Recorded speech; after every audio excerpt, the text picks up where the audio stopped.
Hello, everyone. I am here with the man in the high tower, the one with his hand in all, none other than Jason Howarth. How are you doing, my friend? Hey Holden, how are you? I'm all right. I'm all right. Good. We are here because of the exciting new deal between Panini and Ja Morant, which all autograph memorabilia will be extended exclusively through Panini. So we all know how great a player Ja Morant is. Just a great basketball player. Rookie of the year, 17 points, 7 assists, and a steal last year. And through 3 games, 26 points this year.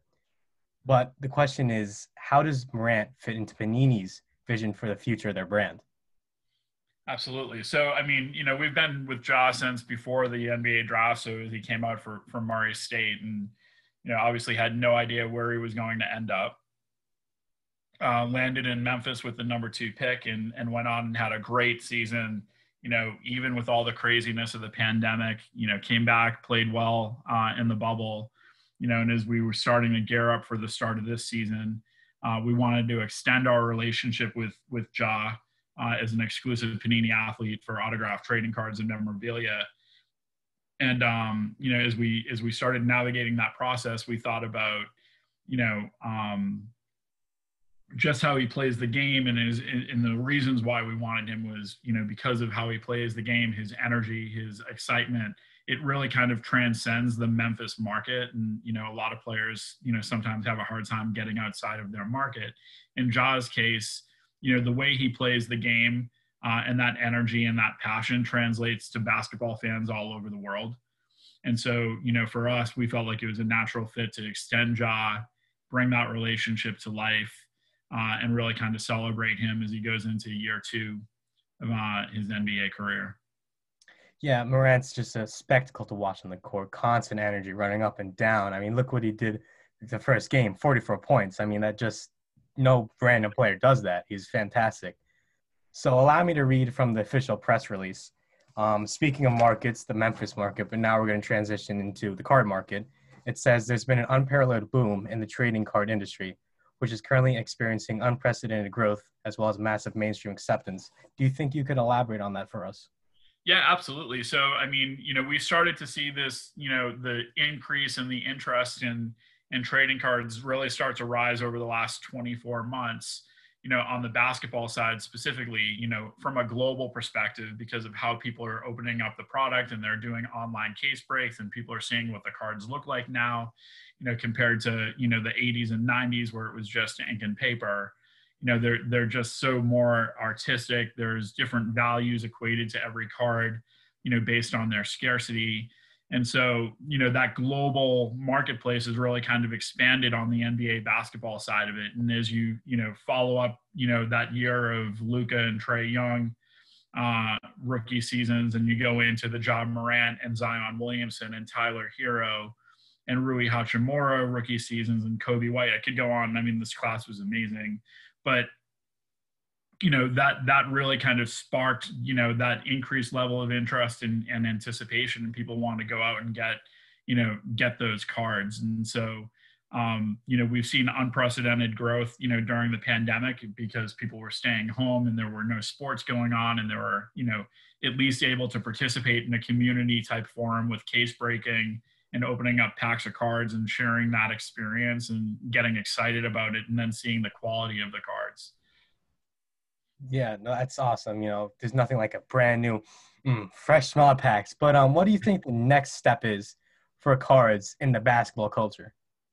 So, I think we're continuing to grow and expand in the market. We launched our social platforms in China, in August of 2019, to really kind of expand the trading card culture in that marketplace. And so there's this globalization of the trading card space that's happening, led by the NBA trade, Panini NBA trading cards and soccer cards and then NFL cards. And so, we're seeing that expansion on the basketball side of it. I mean, we've got such a bunch of young guys that are now coming into the league that are just really exciting to watch, whether that's Ja or whether that's Luka or whether that's Trey, you know, Tyler Hero having a great performance in the playoffs. They're just fun and exciting to watch when you package those with guys like, Steph Curry and Anthony Davis and Jason Tatum and, Jason Tatum young as well, right? But I mean, you package that, there's a lot of excitement and energy for NBA basketball and NBA trading cards. Oh, 100%. And let's go back to the visual aspect that you mentioned before. So the mural itself is based on the Color Blast line. What Yeah. do you want to achieve with that visual image of the Color Blast? Well, so the Color Blast is really, it's become like one of the most iconic, sought after cards that people want to go out and collect on the NBA side of it, or the NFL, or any of our other products, soccer, for that matter, NASCAR, you name it. But the Color Blast really kind of like, highlights the player with that, just these wide range of colors exploding around the player, hence Color Blast. And it was funny, I was actually just doing a little bit of looking on eBay, and Ja Morant, that Ja Morant Color Blast card just recently sold for like over $11,000 in the last week. So the thing that's really cool about it is that, there's an art form to, the way cards are built now. And the designs, they're so compelling compared to like back in the 80s and 90s. And so, as we started to think about, celebrating Ja by, unveiling this mural in Memphis last week with him, we felt like Color Blast was the perfect design to kind of bring that to life and celebrate Ja, and also kind of take that transition from, a 2.5 by 3.5 piece of cardboard and bring it to life on a much larger canvas. The mural is 30 feet in height. Just that, I was there for the first time to see it last week, and it just like kind of consumes you and like welcomes you into the mural, which is just, really cool if you're a basketball fan. If you're a Grizzlies fan, even more cooler. If you're a Ja Morant fan, I mean, Forget it. It's incredible. Yeah. So what's the ultimate goal with, it's called the Big 12 Color Blast, right? It's called Color Blast. Color Blast. So what's the ultimate goal with this mural? Well, I think the ultimate goal really is to celebrate Ja Morant, and Memphis. Murals in Memphis are such a part of the community and the culture of Memphis, and so people like travel all over the place to go see Memphis murals, and to make Ja Morant a part of that community, and really celebrate him in that community, whether you're from Memphis or you're visiting Memphis, to be able to experience that. I don't know how many athlete murals they have in Memphis. I know that they have at least one in Ja Morant, and it's a mile from the FedEx Forum where the Grizzlies play. So the ultimate goal is to really kind of be a part of the community, celebrate Ja and the community, and celebrate the Memphis community in the middle of this pandemic. Yeah. So this mural is more than just basketball. Oh, heck yeah. Yeah, and it's great, especially like you said, during a time when we really do need it. Yeah. But yeah. So what do you want people to think about Panini when they see this mural? I think that what we want people to see about Panini is, one, trading cards look very different from the way you might have collected when you were younger. Two, we're about celebrating the athlete and celebrating our partners, and being able to deliver that back to the community is something that is really important to us. It was important that we did this in Memphis. It was important that we partnered with a Memphis artist to do it, that understood the market, understood, locations and areas within Memphis, because, when you're looking at a backdrop of a building, you're like, oh yeah, I could put this here. But if it's, you want it to be in a spot where people can see it and be able to experience it and be able to go up and touch it and feel it. And so, working with Jamond on that, Jamond Bullock, our artist, I mean, it was awesome. He really kind of fed into that and understood, the significance of what Ja meant to the city. They've never had an athlete in Memphis like Ja Morant.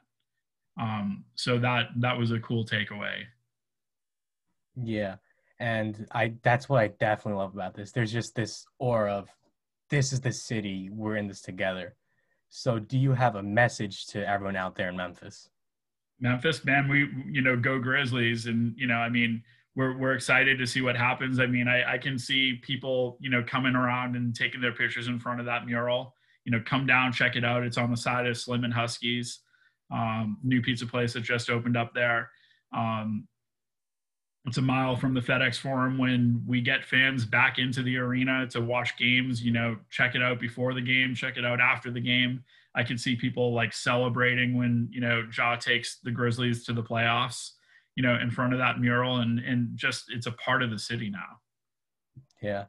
Do you have any last statements at all for anyone listening? No, that's pretty much it. Yeah, and I think you covered it. Memphis, basketball, some new trading cards. I think it's a big three. I like it. Yeah. Good So job, Matt, of course. Ja Morant, that's four, the big Yeah. four. Yeah. So thank you for taking this time with me. I appreciate it. Oh, no problem. Thank you. Thanks, Holden. No problem.